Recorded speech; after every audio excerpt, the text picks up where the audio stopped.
Mapapagod, pero hindi susuko. Alam mo ba na may dalawang uri ng pagod na pwede mong madama? Una, yung pagod na itutulog mo lang at pagising mo, okay ka na. Pero may isang uri ng pagod na talagang kakaiba. Yun ay ang pagod na hindi nadadaan sa pahinga. Isang pagod na magpapahiwatig kung gaano kabigat ang mga problema mong daladala.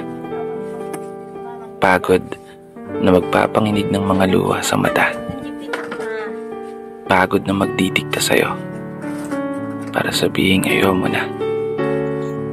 Mapapatanong ka na lang talaga, saan nga ba ang direksyon ng aking mga paa? Mga paang tila pagod na sa kakahakbang.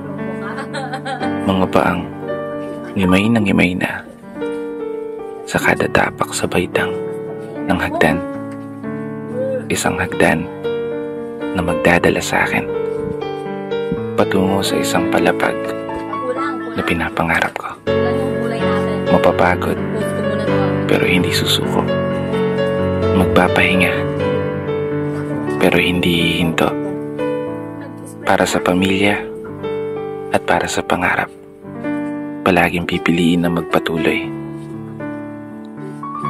Kasi alam mo, kung ang pagod ay kapalit ng magandang kinabukasan, wala kang dahilan para sukuan ng pagod.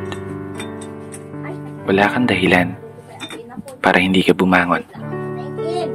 Wala kang dahilan para tuluyang magpalamon sa pagod na magbibigay sa iyo ng mga hamon at pagsubok na susukat sa iyong katatagan at kagustuhang makaahon, kagustuhang umasenso at kagustuhang magtagumpay at tuluyang makamtan yung magandang buhay na gusto mong mapasakamay.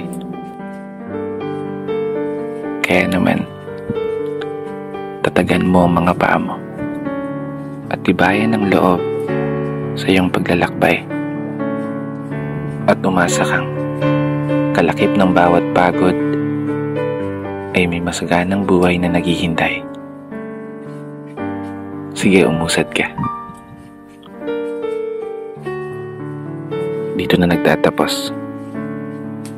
Kaya isang pagpupugay para sa lahat ng mga tao na patuloy sumasabay sa hamon ng buhay. Ako nga po pala si Brother Matt at ito ang aking munting tula. Sana nagustuhan mo.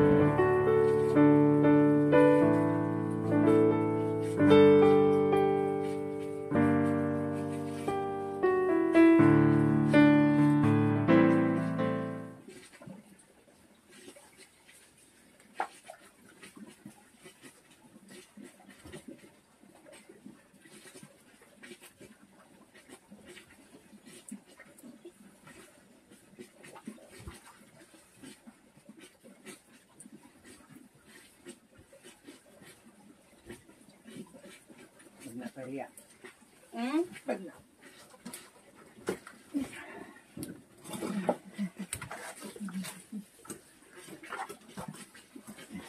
Magnada ka ng magong na. Aw. O, diba? Bye!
tatapon na to.